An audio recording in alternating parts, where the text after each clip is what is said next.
आप और आपका पूरा परिवार स्वस्थ हो, खुश हो, मजबूत हो और ईश्वरीय प्यार को प्राप्त करते रहें। हमने पिछले अध्याय में धारणाएं के बारे में बताया था, भाग 1। आज भाग 2 के बारे में बताने जा रहा हूं। सबसे पहले आपको जो YouTube वीडियो मिलता है, आप उसको 1 से 2 फीट की दूरी पर रखेंगे और अपने मोबाइल की जो लाइट को थोड़ा धीमी करके रखेंगे, जिससे आँखों पर उनका दुष्प्रभाव ना पड़े। और आधी आँख खोलकर एकटक आपने इसमें बताए गए निर्देश को आप ध्यान से सुनेंगे और जो बिंदु है वह परमात्मा का द्योतक है, लाइट और माइट है। उस बिंदु को आप एकटक देखते रहेंगे। यह बहुत ही योग में इसकी चर्चा बहुत ही डिटेल में दी हुई है। यह एक त्राटक की क्रिया कहलाता है योग में। और जब हम त्राटक करते हैं तो हमारी अंदर की जो शक्ति है वह जागृत होती है, हमारी कुंडली शक्ति भी जागृत होती है और हमारे अंदर की जो ब्रेन की जो सिस्टम है उनको शक्ति मिलती है, उनको पोषण मिलता है। अब हमारा मन एकाग्र होता है, हमारा चित्त शांत होता है, हमारा हार्मोन्स बैलेंस होते हैं। इसमें आप कुछ नहीं करना, एकटक ध्यान से आपने इस पॉइंट बिंदी को एकटक देखना है। जब तक आप देख सकते हैं आप देखते रहें। जब आप थक जाए या पलके झपकने का मन हो तो आप इसके बाद आप झपक सकते हैं। फिर आप दोबारा उसको एकटक देखते रहें और ध्यान से सुनते रहें। इससे पहले हमने बताया था धारणाएं हमारी कैसी बनती है। जब हम कोई चीज़ देखते हैं या सुनते हैं या हम उनको प्रैक्टिकल जीवन में लाते हैं, जब मेरे लिए वो अच्छा होने लगता है तो हम समझ जाते हैं ये चीज़ ये करने से, ये खाने से, ऐसा व्यवहार करने से, ऐसे दोस्त बनाने से मुझे फ़ायदा हो रहा है। एक बार किया, 2 बार किया तो एक धारणा बन जाती है कि ये चीज़ ये करने से, ये सोचने से, ऐसा व्यवहार करने से मुझे फ़ायदा हो रहा है। तो वो हमेशा एक लाइफ का एक अंग, एक विचार जहन में पाल लेता है कि ये सारी चीज़ जो हमने किया है उसमें लाभ हो रहा है, तो मैं ऐसा ही, यही सत्य है। परंतु कोई ज़रूरी नहीं है सबके साथ या सब समय हमारे साथ ऐसा ही रिजल्ट दे। या सपोज के लिए कोई ऐसा प्रोडक्ट है जिसको लगाने से या यूज करने से हमें उस समय फ़ायदा दे रहा है, 1 बार 2 बार फ़ायदा दिया, कोई ज़रूरी नहीं है कि आप तीसरे बार, चौथे बार, 5वें बार वो आपको फ़ायदा दे। या कोई भी चीज़ किसी हमें अच्छा लगता है, दूसरों को अच्छा नहीं लगे, तो हम ऐसी धारणाएं बना लेते हैं कि जो चीज़ मुझे अच्छा लग रहा है, जो बातें मुझे अच्छी लग रही है, जो चीज़ मुझे अच्छा लग रहा है, जैसा व्यवहार अच्छा मुझे लग रहा है, वो सब पर लागू होता है। तो ऐसी धारणाएं हमें नहीं पालनी है। किसी समझदार ने देखा कि यह तो बड़ा गलत हो रहा है, लोगों में जागृति तो आ नहीं रही है, पता नहीं वे किस कर्म कांडों में पड़ गए हैं। ध्यान के लिए स्थान बनाया था, ध्यान तो अंश मात्र भी नहीं हो रहा है। हमने ध्यान के लिए स्थान बनाया था, परंतु ध्यान लगाने बैठा तो ध्यान उनका लग नहीं रहा है। यह सब मूर्ति की वजह से हो रहा है।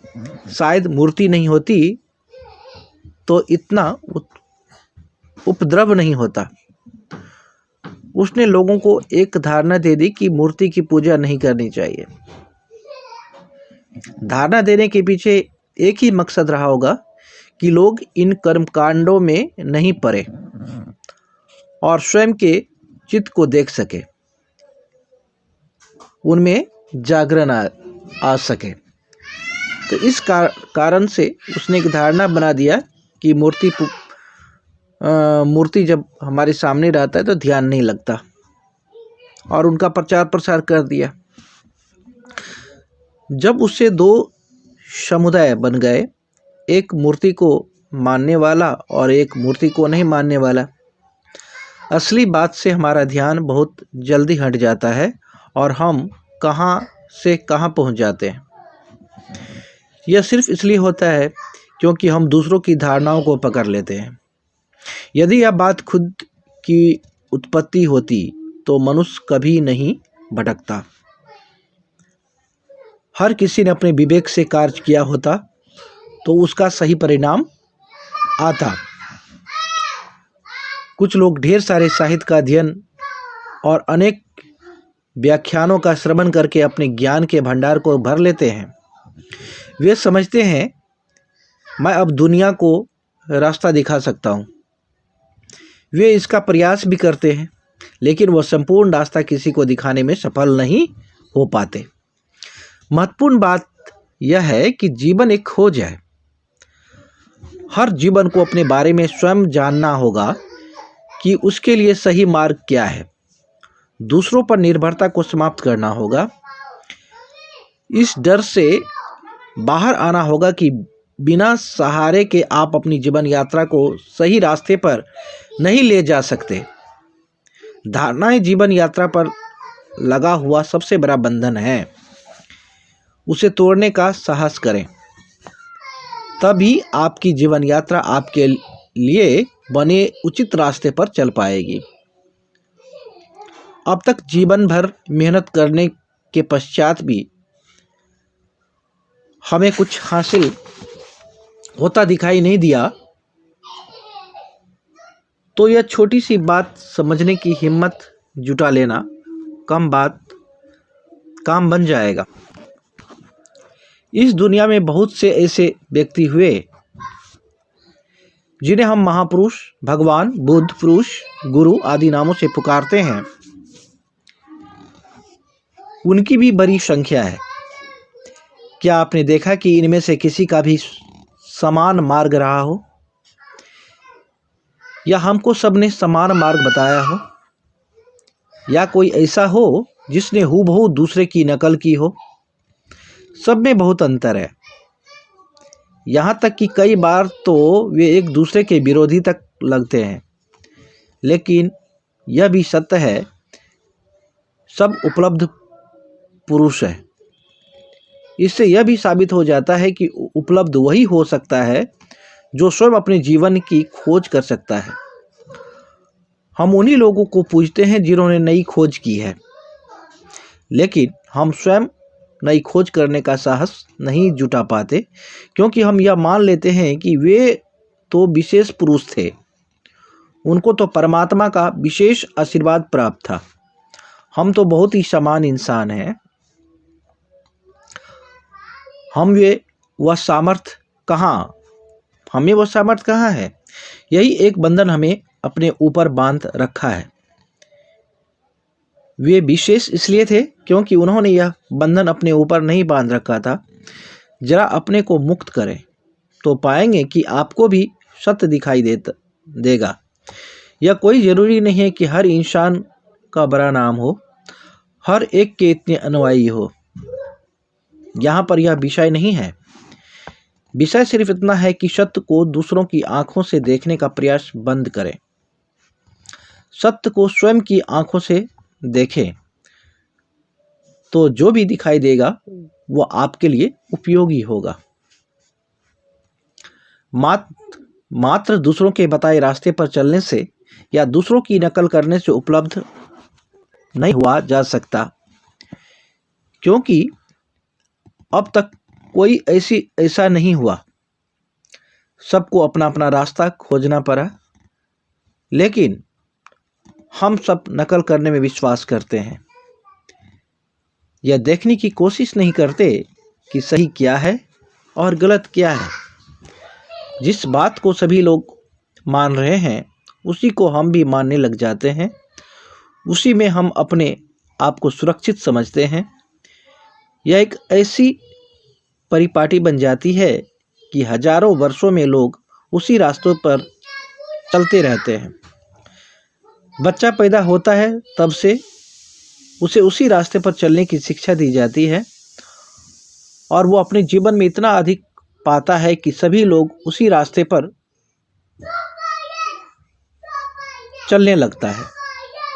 हर कोई यही बात कर रहा है तो वह भूल ही जाता है कि मेरा रास्ता कुछ अलग भी हो सकता है।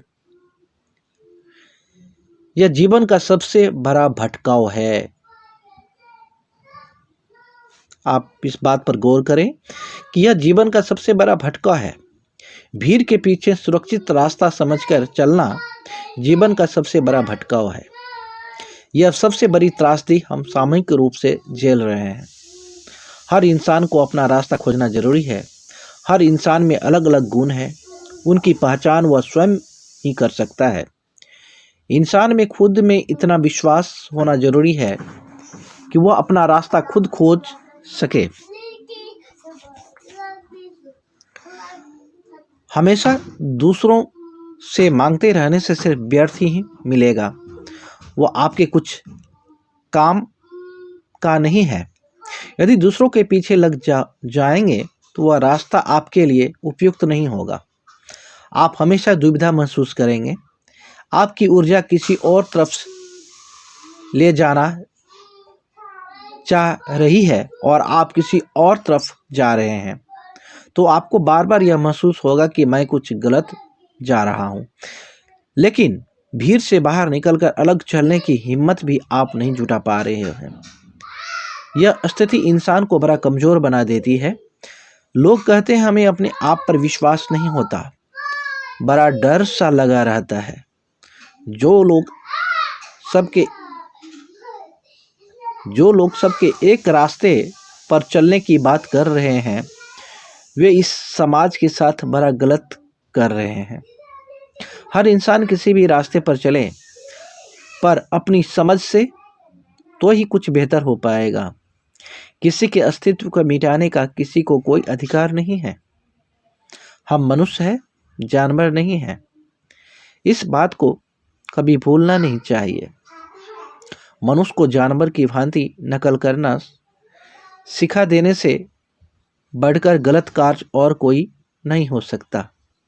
आप यकीन करें, खुद के द्वारा खोजा गया मार्ग यदि थोड़ा गलत भी है तो भी उस मार्ग से ज़्यादा विकास होगा जो दूसरों द्वारा दिया गया कितना भी बेहतर मार्ग हो। बात सिर्फ मार्ग की नहीं है, बात विवेक की है, सक्रियता की है, और वह सक्रिय है तो आपको शिखर पर ले ही जाएगा।